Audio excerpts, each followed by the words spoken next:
जमाना कदीम की बात है। एक रियासत में एक बादशाह हुकूमत करता था। वह एक नेक दिल और भला इंसान था, मगर अक्लमंदी में कुछ कमजोर था। इसी वजह से वह हमेशा होशियार और समझदार लोगों की तलाश में रहता, ताकि उसकी रियाया तरक्की करे और उसका मुल्क इतना ताकतवर बन जाए कि दुश्मन भी उसका लोहा माने। लेकिन अफसोस, उसकी मौजूदा रियाया उसे कुछ खास काबिल नहीं लगती थी। वे लोग दरबार में आते, तरह तरह के मशवरे देते और उसके बदले मोटी तनख्वाहें वसूलते, मगर उन मशवरों में ना तो दम होता और ना ही दूरंदेशी, जो बादशाह चाहता था। यही सोच उसे अक्सर बेचैन कर देती। एक दिन बादशाह ने दिल की इस उलझन से निजात पाने के लिए अपने कुछ दरबारियों के साथ जंगल की सैर पर जाने का इरादा किया। उसका दिल कहता था कि शायद कुदरत की गोद में उसे कोई ऐसा इशारा या जवाब मिल जाए जो उसकी परेशानी को हल कर सके। जंगल में पहुंचकर उन्होंने शिकार किया, तफरीह की और कुछ सुकून के लम्हात गुजारे। मगर जब वापसी का सफर शुरू हुआ, तभी रास्ते में एक अजीब सा मंजर उनकी नजर में आया।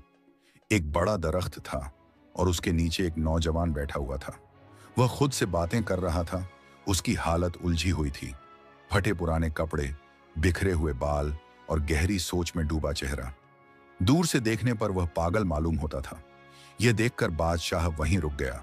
उसके दिल में ख्याल आया कि या तो यह शख्स वाकई दीवाना है, या फिर कोई ऐसा अजीम इंसान जो दुनिया से अलग सोचता है, किसी और ही जहान में जीता है।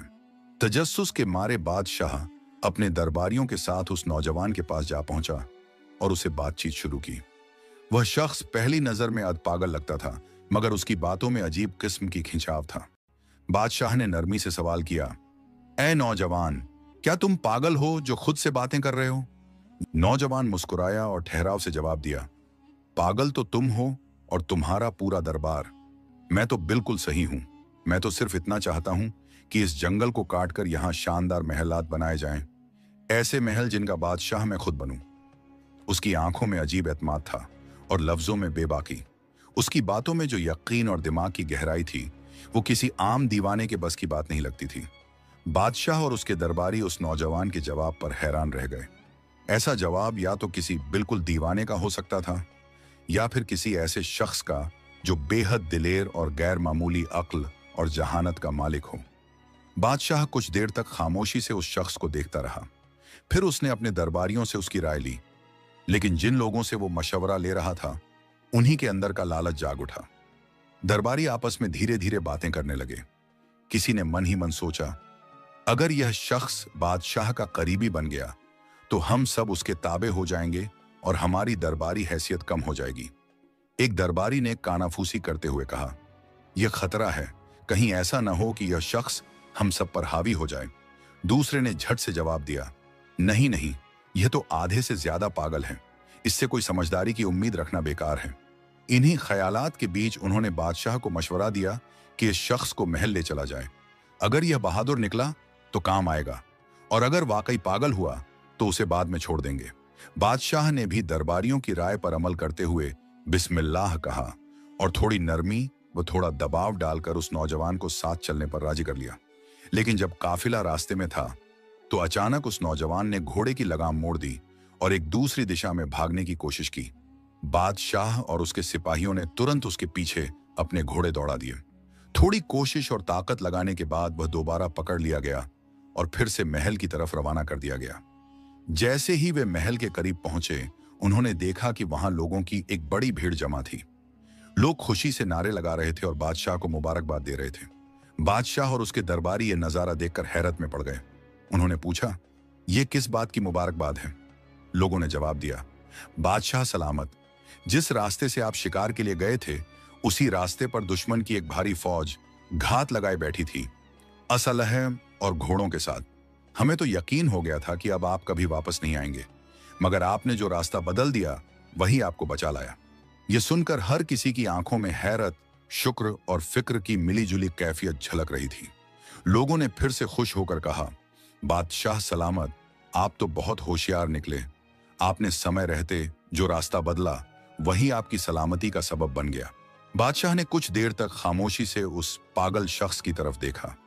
उसके चेहरे पर छिपी सादगी और आंखों में बसी गहराई को देखकर उसके दिल में एक ख्याल आया। ये शख्स वाकई कोई मामूली इंसान नहीं है। फिर उसने दरबारियों की तरफ रुख किया और बुलंद आवाज में हुक्म दिया, जल्दी करो, इस शख्स के लिए एक बेहतरीन कुर्सी तैयार करो। आज से ये मेरे साथ रहेगा।